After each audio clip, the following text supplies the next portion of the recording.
Brilliance Audio presents The Spitfire Girls by Soraya M. Lane, performed by Sarah Zimmerman. "Sweetheart, what are you doing in my office?" Lizzie looked up, pen poised above the words she so carefully written on the page. She smiled at her father as he collapsed into the armchair on the other side of the heavy oak desk.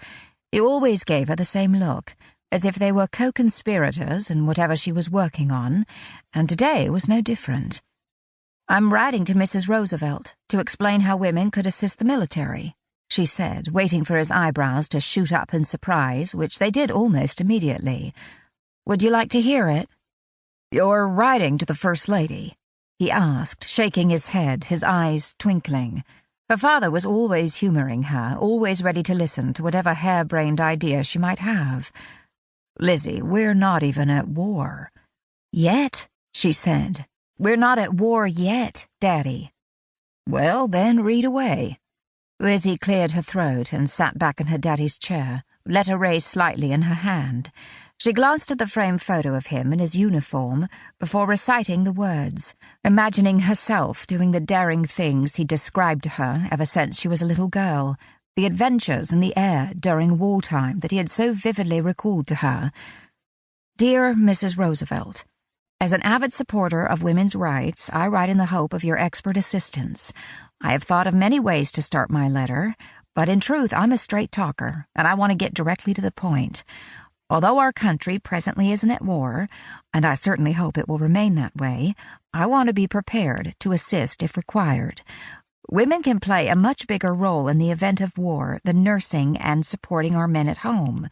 As an experienced pilot myself, I believe women pilots could take over military flying jobs that don't involve fighting to allow male pilots to be released for combat service. Women pilots could successfully ferry planes for the military and conduct support missions, and I would be more than prepared to personally train these women.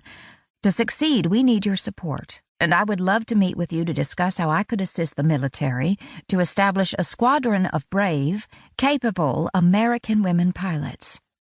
She cleared her throat and dropped the letter to the desk.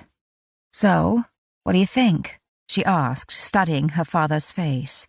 He was always telling her that she could achieve anything she set her mind to, but this time she didn't want to be placated.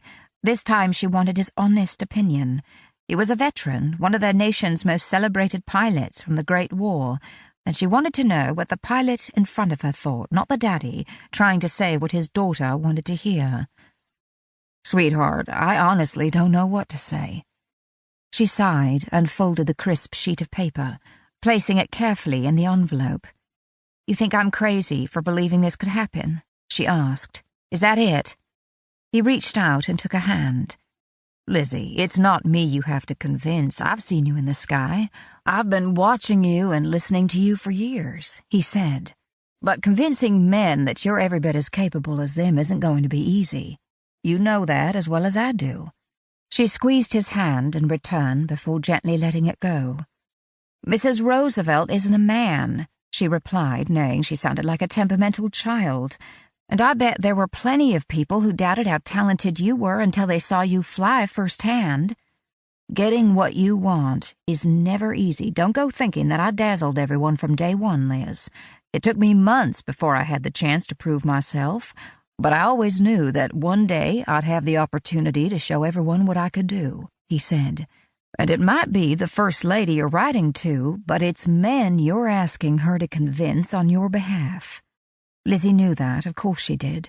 But if she could get just one person on her side, if she could get one foot in the door, she knew she'd be able to convince others that she was capable. Patience had never been her virtue, and she doubted it ever would be. But determination, she had that in abundance, and she didn't believe it had ever been as hard for a man to prove himself as it was for a woman to do the same. "I'm not you, Daddy," she said. "You had the opportunity to show them from the sky, but I might never get that chance unless I fight for it." "One day, Lizzie, women will have all the respect in the world." He sat back, puffing on his pipe. The strong, familiar odor was pungent, but it was a smell Lizzie had grown up with, and one that would forever be associated with her father.